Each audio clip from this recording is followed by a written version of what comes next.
All right, and we are live. We are live. We are live. Welcome, welcome, welcome. This is Dr. Tonya live. Come on in. I'm excited to have you here today. We've got another great topic. So we're going to talk in 1 second. I'm just making sure that my streams were set up. So good afternoon and welcome. Thank you for taking time out of your day to tune in to Dr. Tanya Live. Before we dive in, I want to ground ourselves in a scripture that I have been using since day one. And that scripture comes from Ephesians 2 and 10, which says, "For we are God's masterpiece. He has created us anew in Christ Jesus, so we can do the things that He planned for us long ago." So, what that means is you are not an accident. The business that you're building, the dream that won't let you go, that's part of what He has planned for you long ago. Whatever happens, I want you to walk away understanding that what your identity is, and that God has plans for you. He has plans for all of us, quite honestly. Um, and so I want to, again, thank you so much for joining me. And today is day 7 of my 90-day challenge. So every single day, I'm showing up live to encourage women and men who are ready to start a business, women who've already started, and men, but need support getting the business off the ground, women who are looking to build, and men too, and grow what they've already started. So I have a favor to ask you. If you haven't done this already, I would like for you to please share with your networks, especially people you know who are looking to get their businesses going. I would like you to follow me on my social media if you haven't done that already. On Instagram, I am Dr. Tanya. And then on my other pages, it's Tanya Breland or Dr. Tanya Breland. So I would love for you to do that. I also would like for you to subscribe if you are watching this from YouTube. Whichever platform you're watching from, I invite you to join me and to follow me and to share it with your network. So, for those of you who are new, I am Dr. Tanya, and this is Dr. Tanya Live, real talk for women building their businesses. And today's topic is career versus calling, or calling versus career. And so I want you to grab your lunch. I want you to get comfortable and let's dig into today's topic. So here we go. So we are dealing with this issue of career, this issue of calling. I shared with you last week how I knew as a little girl I wanted to be a teacher. And that was a career. That was a career that I was exposed to. And so many of us grow up with these career ideas of things that we want to be when we grow up. In fact, adults will ask us this question and will often put pressure on us as small children to come up with an answer to their question. And so they'll ask questions like, "When you grow up, what do you want to be?" Now, that question could come to a child who is 7 years old, right? So at 7 years old, how much do they actually know about the career opportunities that are available to them? They really don't know very much except for what they have had access to and what has been presented to them. So at 7 years old, they've seen teachers, so they know that they're people in the education field. Likely gone to doctors for their physical, so they know there are doctors, there are nurses, there are other individuals in the medical profession that they may have seen because of their natural experiences as young children. But most young children have not been exposed to vast career opportunities and options. And so many of us as little kids will choose a career that we have been exposed to that seems like something that we can do. Sometimes we'll do something based upon an interest that we have. But it's funny because when I was a kid, people they would ask me the question, what do you want to be? But they would also ask me, like, what's your favorite subject in school? And so here I am, a little girl. I loved math. I also love to write, but that wasn't a subject in school, so I never really talked about that. But I loved math, and I was a really good math student. And so that was something that was like, that I knew about and people who would ask me would know. Maybe my family knew, but it wasn't like something that anybody ever cultivated. And I had an interest in math. And at some point, by the time I was in sixth grade and had my first exposure to computers, I loved computers. And as an adult, my curiosity, as a young adult, my curiosity had gotten the better of me. And I found myself um, like taking apart computers and putting them back together without manuals. And I remember this one time taking a computer apart. I had a friend who was like, like really big in tech and computer technology in particular. And I called him. He lived in Boston. I'm like, "Hey, I took my computer apart. Can you like help me put it back together?" And this was the time before we had phones. So that phones that were with video. So it's not like he could see what I was doing. He's literally I'm holding the phone up to my ear like this. And I say to him, "Hey, can you help me?" And he's like, "Well, do you have a manual?" And I was like, "No." He's like, "Well, I'm not going to be down there where you live for like another few weeks. I can't help you. Like without a manual, I can't help you put this computer together." And I was like, "Well, I can't wait a few weeks." So I literally put the computer back together and it worked. And that was kind of interesting. And I've done it again like a couple times after that. But what was interesting about that journey, it was kind of enlightening when I look back because it was a time and a season where I realized that I may have had some giftings in the area of like technology, and that math interest that I had as a little girl could have probably been cultivated in a different way. I probably could have been steered into the STEM fields. I also love technology to this day. Like, I am often an early adopter when technology comes out. Like, I love it. I use technology. I never let technology like defeat me. You can ask people who know me. They're like, the computer will not win. I will figure out how to make whatever it is I'm doing work. And I have the interest in doing that. And so a lot of times we will choose our careers by how we're steered. Meaning, if someone had seen my proclivity towards math and technology, they might likely have said, "Hey, you should consider something in the STEM field." And I probably would have done it. I probably would have liked it. But, I don't know if that's the thing that God would have called me to do. And so when I think about career versus calling, we're going to make a distinction between the two of them because often we will follow a path towards a career. And that career may be because we have access to it. So, like I mentioned earlier, the things that most young kids have access to are things in their environment. So, if they're exposed to more things, the more opportunities they might have to choose a career in the thing that they've been exposed to. But other times people will select a career because that's where the money's at, and it's like, okay, I can make good money if I go into this career and I'm smart enough and I can learn it. And so a lot of people will do just that. And they'll be successful. Like, they may rise to the level of, you know, if it's a corporate job, they may move into the C-suite at some point and they may really be thriving in their careers. Um, and then other people will go into careers because um, they want to impress people. So it's impressive to say, when we were kids, it was impressive for us to say, "I want to be a doctor," or "I want to be a lawyer when I grow up." And that career path was like, "Oh yes, absolutely." And so, parents could get behind that, and sometimes parents are actually the ones pushing behind that. At one point in my career, I was like, "I want to go into law." In fact, in high school, I didn't grow up where I live now. But when I was in high school, I had an opportunity to participate in a pre professional program that my high school offered.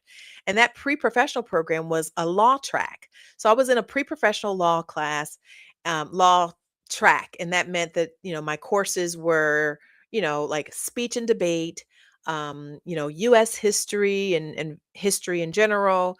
We didn't really do much with politics in that track, but then we had this pre-professional law opportunity where we were learning about the law, we were learning about the Constitution. This is in high school. And it was not an AP track. It was really just a pre-professional track that they had for students. We still had to take our other courses that were required of us, but I was like, you know what? I think I want to be a lawyer. And because I was a kid whose parents had divorced, I was like, I'm going to go into, family relations because maybe I can stop other people from divorcing. And so this was something that seemed like it could be a viable track for me. In fact, when I went to college, my minor was in criminal justice, which is often a pathway into law school. But that did not end up being the career. So when I graduated from college, and this is what happens to a lot of us, we'll graduate from college. If we don't continue into graduate school, we often will look for work, and my degree ended up being in psychology, my first degree. And so I ended up looking for work. I ended up working in social services. So my career started off in social services.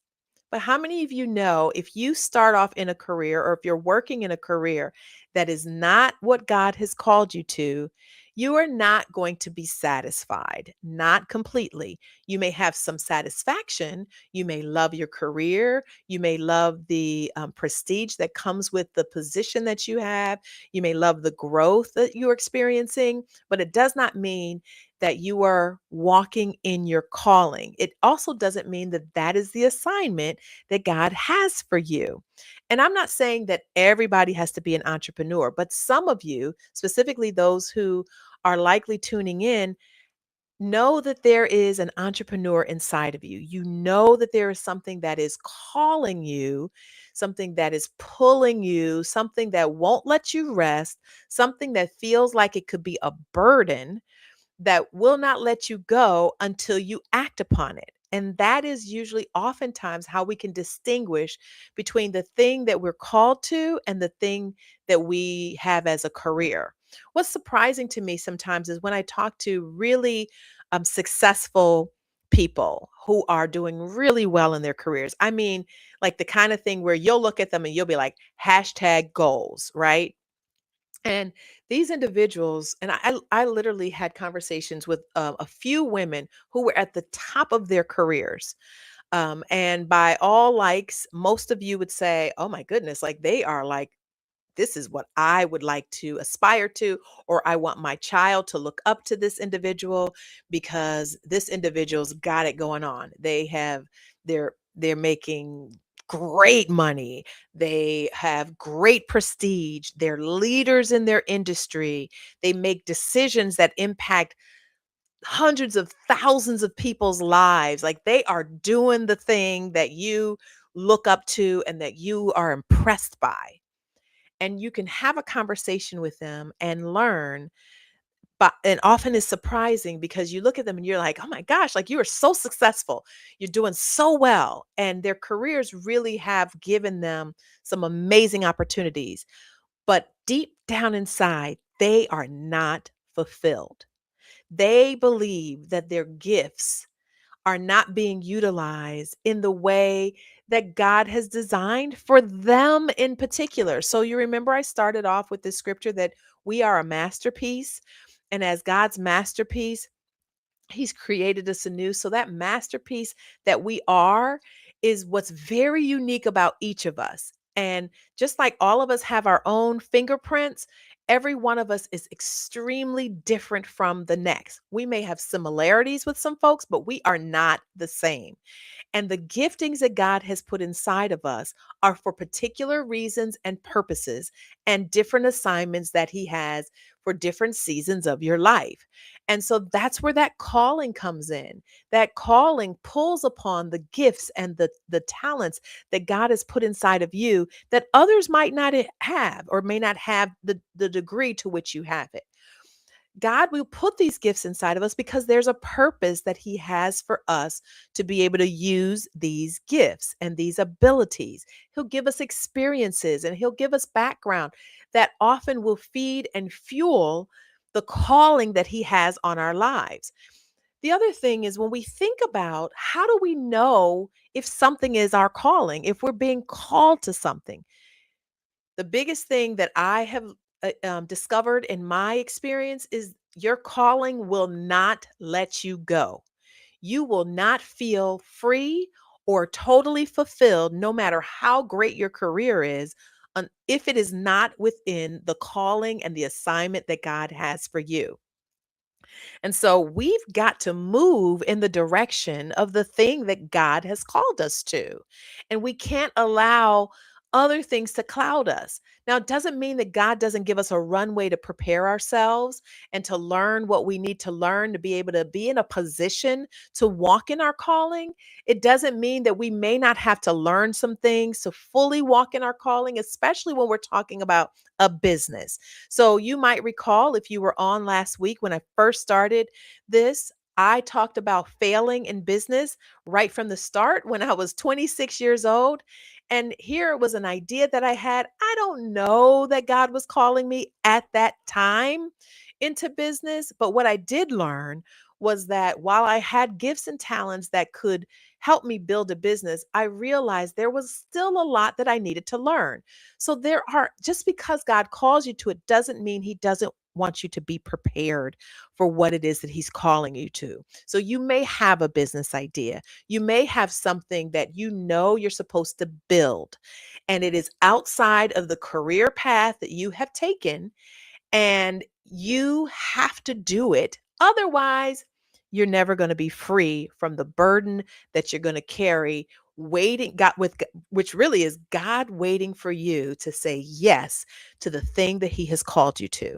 And when he calls you to it, he will also equip you for it. So that equipping may come in the form of going back to school. It may come in the form of taking a course. It may come in the form of hiring a mentor or a coach like me. It may come in the form of reading. It may come in the form of following someone else's career path and allowing them to mentor you, as I mentioned, a mentor previously. But whatever form it comes in, we do have opportunities to prepare ourselves. But when we are fully walking in our calling, God blesses it by giving us a fulfillment that is unlike anything else. So I have had careers and I have walked in my calling and I know the difference between the two. And it's not that you don't like your career. You might actually like your career, but that doesn't necessarily mean that's what God is calling you to. If he has called you to create a business and to develop it based upon some of the experiences that you've had or some of the passions that you have and the giftings that he's given to you, believe me, you've got to walk in obedience and do exactly what he has called you to do. That calling will never let you rest. It just doesn't operate that way. Um, I can remember a time where when I was a principal, and I enjoyed my job as a principal. There are a lot of folks who are like, there's no way I'm ever going to be a principal of a school. I really did enjoy it. And it was a great experience for me. In fact, I believe when I look back that it was part of the preparing and the training that God was giving me in preparation for what he had for me outside of the school system. And outside of the school system, there was a business that I was to birth. And that business was to support school districts and help school districts in what it is that they do every single day, which is to help students to be successful.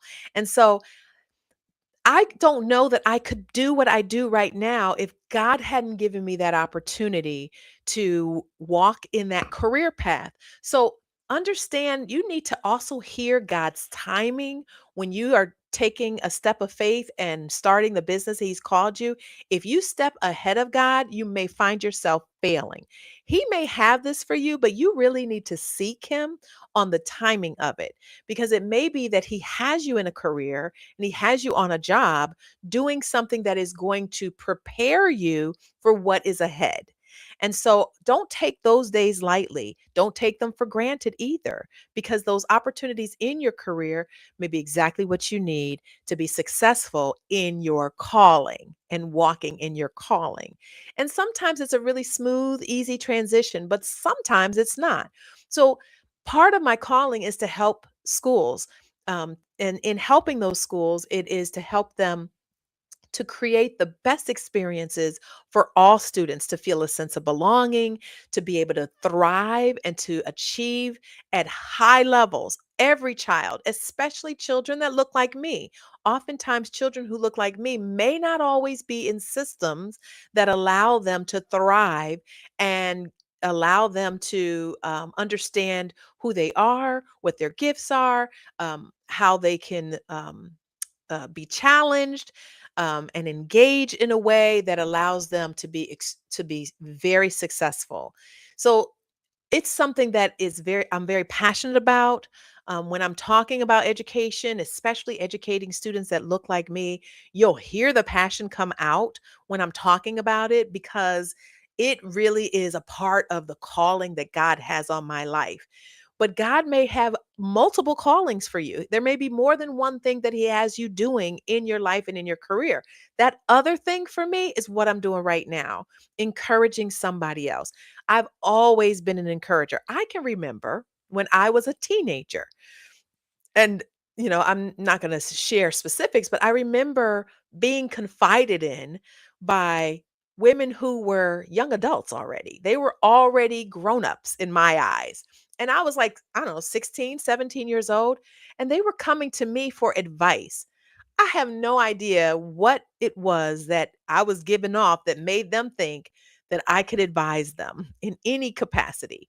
But I remember thinking, this is interesting. Like, they're older than me. Why are they asking me for advice? And advice about things in life that I've had no experience with. But I had a level of maturity that I think that they respected. But when I look back, I also think this was the beginning of God showing me a part of who He had made me to be. So, fast forward, by the time I'm in college, it was a natural thing for me to become an RA, a resident assistant in the dorm, because being that RA gave me opportunities to be a support, to be a resource for the kids that were living in the dorm, and particularly the girls that were living on my floor, or the guys and girls, because by the time I was a senior, I was living in a co-ed dorm. And so that just kind of was like a natural progression for me. So when I moved into my first career opportunity, that's where I started to formally mentor individuals. And there's a young woman, I was 23 years old. There was a young woman that I was mentoring at the age of 23, who to this day, I still have a relationship with, because that has been a part of who I am. And so this encourager, this individual who pushes people, one of my clients said to me recently, I see you as a spiritual, um, what did she say? I'm trying to, like, I'm losing thought here. Midwife, that's what it was. She said, I see you as a spiritual midwife because you help birth the dreams that others have inside of them. I was like, huh, I never thought of that. I never saw myself that way, but it was such a clear depiction of what she saw. So a lot of times, other people will see the thing that God is calling you to before you do, or will see it even more clearly than you do. And so you also have to look at, what are you being, like, called to? Like, what do people come to you for? What do they need you for? What do they look to you for? So, like, as early as 16, 17 years old, these people were looking to me for advice. They were looking to me to help them with some life giving advice. And I didn't necessarily know whether I could do that successfully, but I found myself doing that in all walks of life. So at some point, my husband and I started doing marriage ministry, where we were encouraging married couples. That was early in our marriage. We probably weren't even married 10 years yet when we started marriage ministry. And at this point, we've been married over 36 years. Well, little over 36 years. And so this calling, that I have on my life, it has been evolving over time. And at some point, if I didn't act on it, I would never be settled. I would forever be like unsettled and unfulfilled because I know there's a part of me that has to do this kind of work. I have to. It is what God has called me to, in addition to the work that I'm called to with students and children in the school system.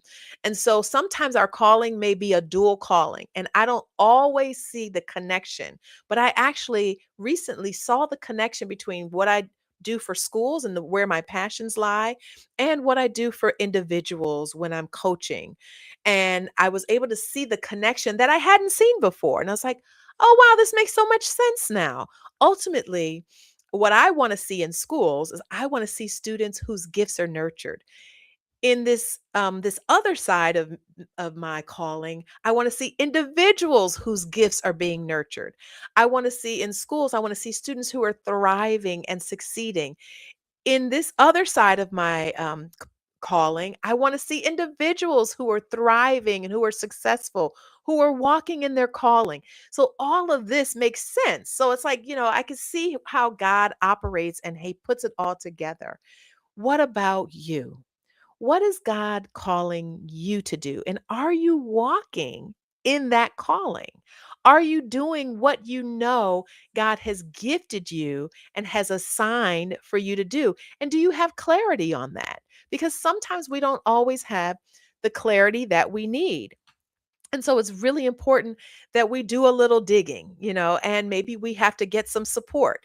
So when I realized, I would say maybe about 8 to 10 years ago, I realized that this part of my calling, I wanted to be better equipped. And so I went back and I got you know, certified to coach so that I could coach individuals. I could coach married couples, and I do that.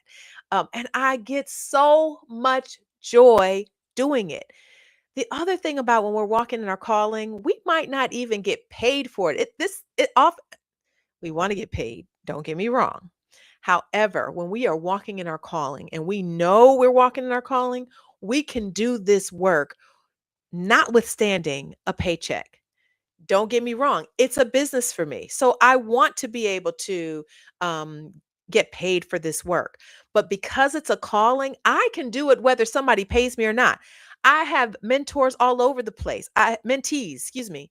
I've had mentees all over the place. People that I have mentored and coached and have gotten $0 for because I am drawn to people. I love people. I love helping people. Like my client said to me, I am like a spiritual midwife, birthing the dreams that other people have inside of them. And so that is partly what God has called me to. But when you think about your own calling, what God has called you to, are you doing the very thing that you know He would have you to do? Meaning it's aligned to the gifts that He's given you. So a lot of times we're in our careers, but we find that not everything in our career allows us to use all of our gifts. And so we may put our gifts aside and bury them or hide them, or we may not feel that we can fully maximize those gifts because of limitations that are inside the workplace. But when we're walking in our calling and doing exactly what God has called us to, notwithstanding the fears that may come up, we talked about fears, we are going to be fulfilled. We are going to be satisfied beyond measure. We would do it, like I said, whether we get paid for it or not. Again, I want to get paid, but I don't do it because of the payment. I do it because I know what I'm doing is not just for me. What I'm doing is for others. So when God calls you to something and gives you a purpose to fulfill, it's because it's for somebody else's benefit. It is not just for you. And so you've got to walk in the thing that God has called you to. You can't ignore it because the more you ignore it, the more it's going to pull you, the more it's going to be a weight on your shoulders.